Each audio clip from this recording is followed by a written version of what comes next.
And if that's the case, then the analogy I really like to draw to is a specifically religious analogy that comes from the Hebrew Bible. If you go to the first book in the Hebrew Bible, Genesis, one of the very first stories that gets told is the story of Adam and Eve in the Garden of Eden. In that Garden of Eden, that's supposed to be a perfect paradise where they can do literally whatever they want. God says, you get to do whatever you want. You can name the animals, you can hang out, you can work, you can do personal projects, whatever you want to do. There's only one thing, apparently, in this story that Adam and Eve were not supposed to do. Adam and Eve were not supposed to eat from the tree of the knowledge of good and evil, right? There was an apple in that tree. If they ate that apple, that was doing one bad thing that God said was a no-no. Otherwise, they could do literally whatever they wanted, and they hung out in a perfect paradise. Well, it seems like the only thing separating our world from that alternate world is that our world has a tree that God says don't do that. And the alternate world is just like the Garden of Eden, but it doesn't have that tree. Why do we have that tree? Is that tree really so important? That ability to make a wrong choice, to do something bad, is that really that important?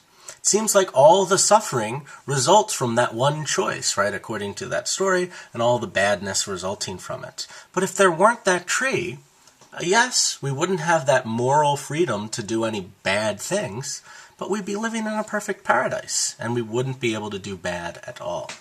So this seems to be one of the worries here.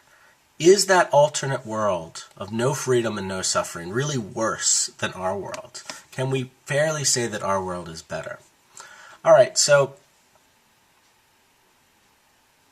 another important thing to note is just the severity of the suffering we're talking about.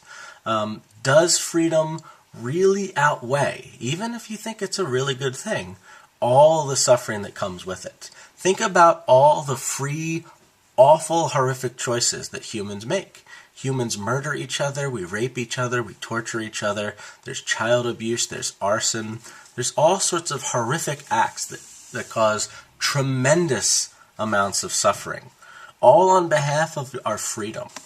It's not clear that we should hold on to our freedom if it costs as much as it does. All right, so that's one thing to worry about. Let's turn to our third thing in evaluating the better version of the free will response. Is it necessary? Could we be free in a world without any suffering? Does freedom necessarily couple with suffering? Well, it seems like the answer to that is yes, it's necessary. If we are truly free, then that means God can't prevent us from doing anything bad. It's literally our choice. We get to decide. So God has to have a hands-off approach if God truly wants our actions to be free and in our own control. So yeah, to be free, God must at least allow for the possibility of some suffering. Sometimes we might make mistakes as humans. But one thing I want to say here is that it's not obvious anyway that humans are the cause of all suffering out there. There are tons of instances of what some people call natural suffering. I think people use the term natural evil a lot, but I'll stick with natural suffering. Suffering that comes about by strictly natural processes, like natural disasters, hurricanes, floods, fires that are forest fires, tsunamis, earthquakes, tornadoes, and then natural diseases like cancer. I know lots of cancer is the result of someone, say, smoking or drinking, but what about cancer that just sort of develops naturally? Or all the suffering that results from natural aging processes and other diseases, the plague and pneumonia and that sort of stuff. All this sort of suffering doesn't seem to be obviously explained by free will. Are humans and human choice causing all those sorts of suffering? Well, no. It seems like earthquakes were happening long before humans were even around. It seems like tsunamis and floods are there whether humans do bad or do good. It doesn't seem like free will explains this kind of suffering.